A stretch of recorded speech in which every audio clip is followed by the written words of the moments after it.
Esa es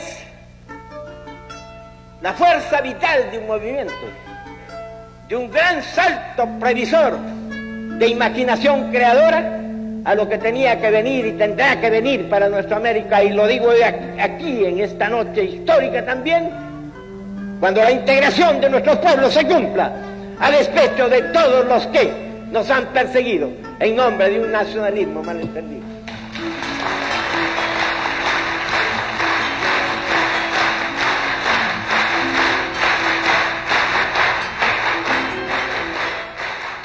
El líder político Víctor Raúl Haya de la Torre solicitó asilo al gobierno de Colombia en 1949 durante la dictadura del general Odría. Permaneció asilado en la residencia de la Embajada de Colombia en Lima durante 5 años, 3 meses y 3 días. Haya de la Torre creo que es el más importante líder político del Perú del siglo XX. Haya creó una doctrina, creó una posición, se ganó el apoyo de las juventudes. Es un hombre cuyo recuerdo hasta hoy perdura y es un hombre que ha dejado huella en la historia republicana del Perú. Víctor Raúl Haya de la Torre nació en Trujillo en 1895 en una familia de abolengo con pocos recursos económicos. Desde joven fue luchador incansable por las reivindicaciones sociales, por la unidad de América Latina y la educación como pilar de la conciencia del pueblo. Conoció la miseria de las partes altas del Perú, la exclusión y la inequidad con los indígenas y los esfuerzos de organización promovidos por los anarquistas. En su primer exilio en México, ve la transformación tan grande que operó en ese país luego de la Revolución. Y en 1924 decide fundar el APRA Continental, un movimiento contra el imperialismo norteamericano y por la unidad de América Latina. De regreso a su país, se lanza a la presidencia en 1931, pero alteran los resultados para impedir su ascenso. Más que llegar al poder, lo dije el 8 de diciembre de 1931, llegar a la conciencia de un pueblo, poner una semilla de conciencia nueva. Y la hemos puesto, y está germinando, y está floreciendo. En el Perú y en América Latina de los 40 prevalecía más la dictadura que los gobiernos democráticos. El discurso de Haya de la Torre contra el imperialismo, las oligarquías y por la inclusión de los indígenas y los más pobres estremecía al Perú y asustaba a sus dirigentes. Los buques de guerra se levantaron en armas. No estaban de acuerdo con el gobierno y muchas observaciones le hacían, y entonces originaron un gran conflicto político. Y en ese conflicto político se culpó al APRA y a Haya de la Torre, ¿no? Se produce una movilización política porque entonces ya teníamos a un gobierno que era el gobierno Bustamante, pero que se había convertido prácticamente en un gobierno autoritario. A Haya de la Torre incauta su casa, la destruyen realmente porque pensaban que en la casa había algo, con lo cual podían inculparlo. Levantan los pisos, todas las cosas, y lo único que encuentran y se llevan es algo que Haya de la Torre guardaba con mucho precio, que era una colección que Walt Disney le había regalado. Inmediatamente cierran la Confederación de Trabajadores del Perú. Más de 20 o 25 medios de comunicación quedan también cerrados. Y capturan a todos los líderes del APRA. En ese entonces se dice que había en las cárceles un poco más de 3.000 o 4.000 dirigentes del APRA en todo el país. Haya de la Torre evidentemente tiene que esconderse. Van todos los líderes y se reúnen con él clandestinamente ya, porque ya están todos perseguidos, y acuerdan que Haya de la Torre se tiene que asilar.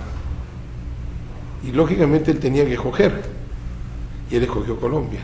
Y el 3 de enero de 1949, Haya de la Torre viene en un carro manejado por Alicia Cox del Arco y con una chica muy guapa, con un ramo de flores, se levanta y estaban la soplonería afuera para impedir que Haya de la Torre, estaba persiguiendo a Haya de la Torre y no pudiera entrar a ninguna embajada. Esta chica guapa se hace la que se cae y inmediatamente los soplones, que se llamaban en ese tiempo, los miembros de la policía, que eran soplones, inmediatamente van a recogerla, a ayudarla, a galantearla, y Haya de la Torre toca la puerta y entra no se dieron cuenta que Víctor Raúl entraba. Así comienza la historia de los 5 años, 3 meses y 3 días.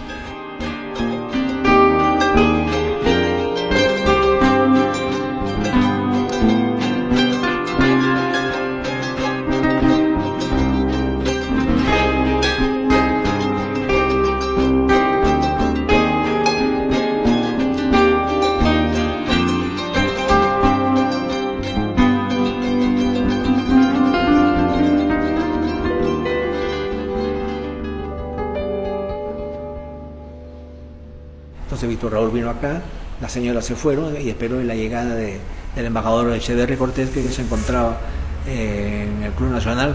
En cuanto Pedro llegó, se impresionó muchísimo. Él le prometió personalmente ayudar, consultó telefónicamente con Bogotá dijo concédase ese asilo. Ante la hostilidad de la dictadura peruana contra la delegación colombiana, Bogotá retiró al embajador Carlos Echeverri Cortés y durante 3 años se suceden varios diplomáticos que deben ser relevados por el continuo asedio. Finalmente, en 1952, Bogotá envía como encargado de negocios en Lima a José Joaquín Gori, quien dirige el desenlace del asilo en 1954 y cierra el ciclo de los 5 largos años en que Aya estuvo como refugiado en la residencia colombiana. El embajador Gori, único sobreviviente de estos tiempos, en el 2014, a sus 107 años, entrega su testimonio. Empecé a organizar a Aya, que no se sentía bien en ninguna parte. Le organicé un departamento para él. La embajada, inmediatamente que él se metió ahí, el gobierno decidió rodearla.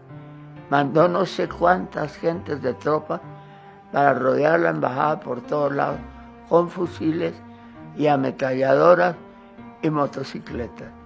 Y a determinadas horas sonaba la preparación de las motos, de los pitos de las motos. Y en un momento dado introdujeron también entre los órganos de helicópteros. No vaya a que se volara por los techos o algo así. Este hombre leía, estudiaba todo el tiempo, se paseaba por fuera de los setos de árboles y las tropas que rodeaban lo insultaban, le decían las groserías más sucias. Entonces el gobierno decidió pedirle no pasearse más porque corría peligro y lo subimos a la terraza. En la terraza, con un perro que la adoraba, ahí se la pasaba en la terraza.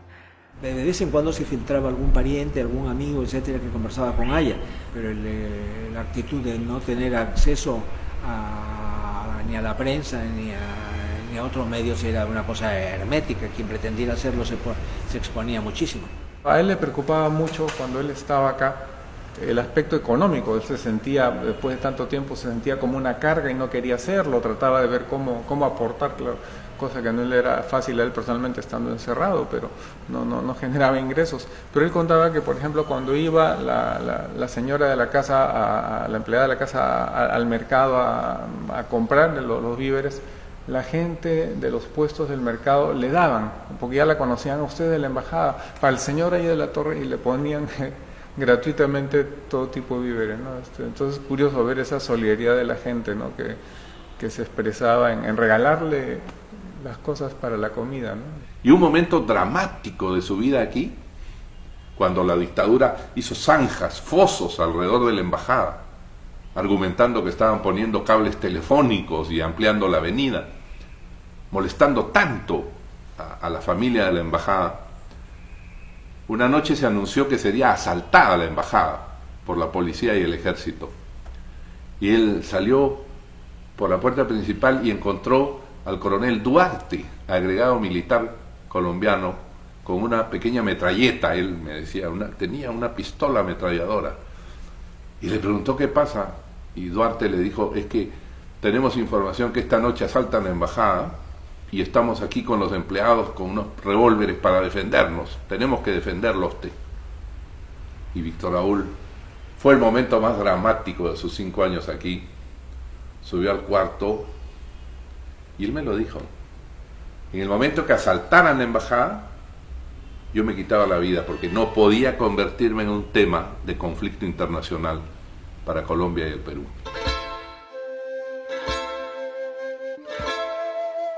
Antes de partido político debía ser Universidad Popular. E insistimos en el argumento. En un país subdesarrollado, la obra de su transformación, la obra de su revolución, tiene que ser paralela con la organización política, con el adiestramiento de la lucha social, la educación, para que la conciencia sea el motor constante que movilice y empuje a las masas a una verdadera convicción de lo que significa transformar un país. La cuestión política se complicó, hicieron unas reuniones especiales en que Colombia propuso llevar el pleito a la Corte de La Haya y los aceptaron. Los militares peruanos nombraron sus abogados y se abrió la instancia en La Haya. El dictador Odría se niega a otorgar el salvoconducto a Haya de la Torre. Lo que se resolvía normalmente en pocos días o semanas se convertirá en años. Ante el estancamiento de las negociaciones, un año después, en 1950, el gobierno de Colombia lleva el pleito ante la Corte Internacional de Justicia de La Haya. Ante ese tribunal, Colombia, con sus más eminentes juristas, defiende la institución del asilo y la vida de Haya de la Torre. Después de un largo proceso, este caso se convertiría en parte fundamental de la doctrina mundial del derecho.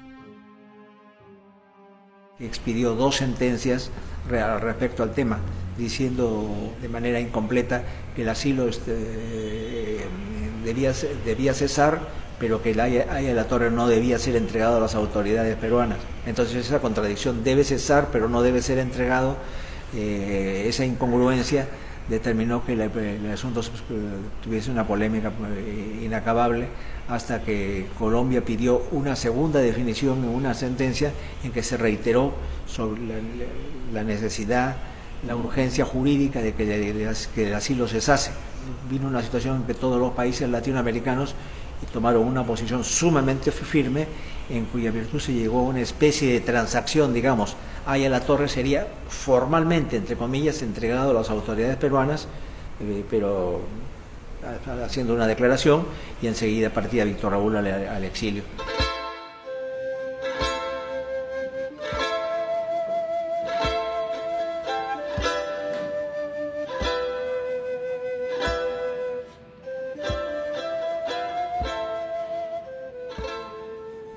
Un hombre educadísimo, yo diría un aristócrata.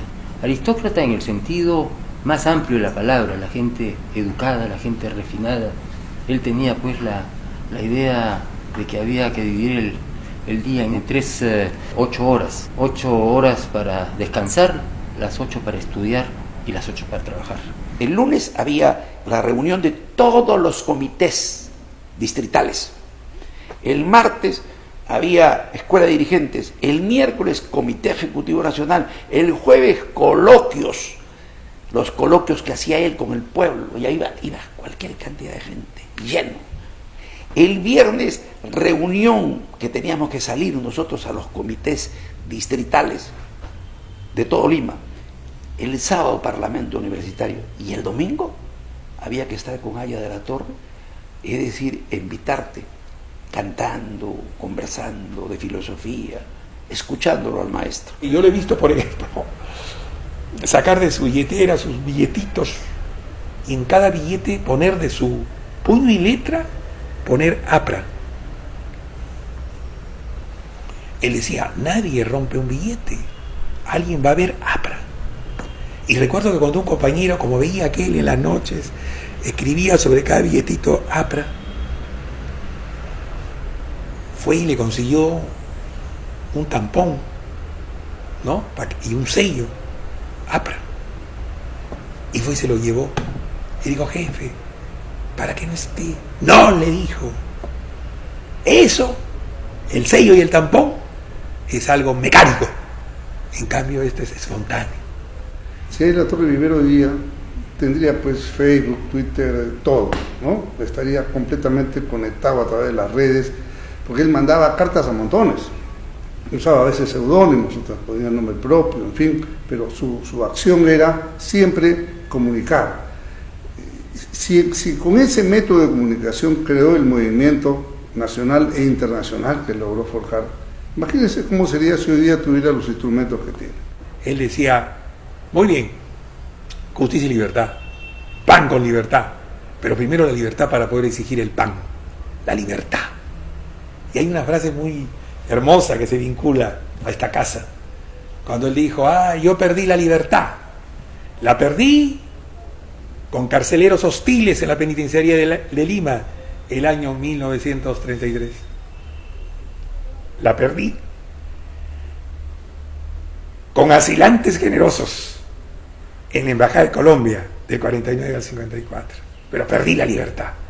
Lo más grande que tiene el hombre es la libertad. Y he sentido aquí el dolor de nuestro pueblo,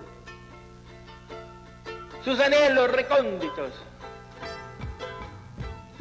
sus inquietudes, sus búsquedas de una solución para sus problemas. Y eso nos ha enseñado esta verdad que el aprismo enarboló a lo largo de toda su brillante historia. No hay que ir a buscar la realidad peruana o latinoamericana o indoamericana en China o en Rusia. Hay que ir a buscarla aquí y encontrar los caminos aquí.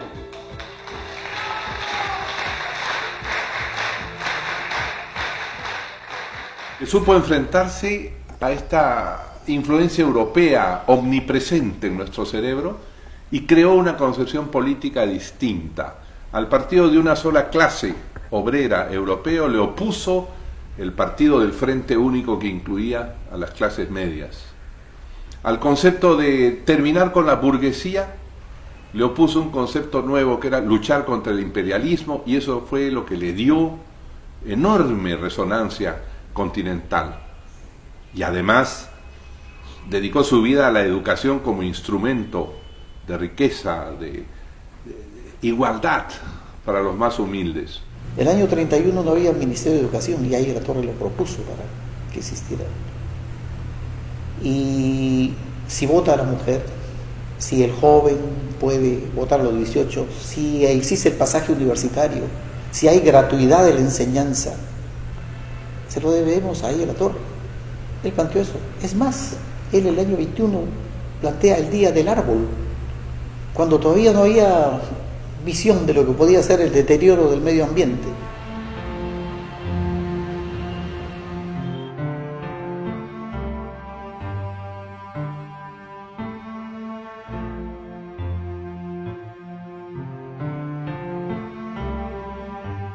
Yo creo que no ha habido sede diplomática en el mundo que haya soportado un asedio de 5 años.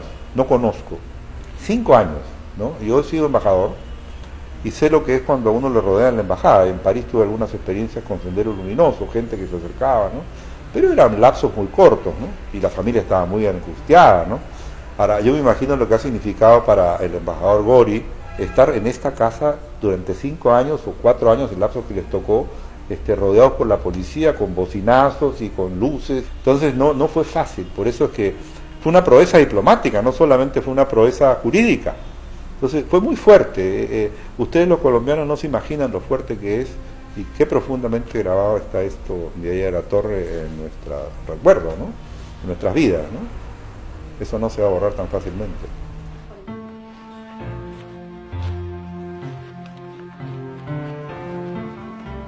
La víspera de ese día, ya estaba asustado.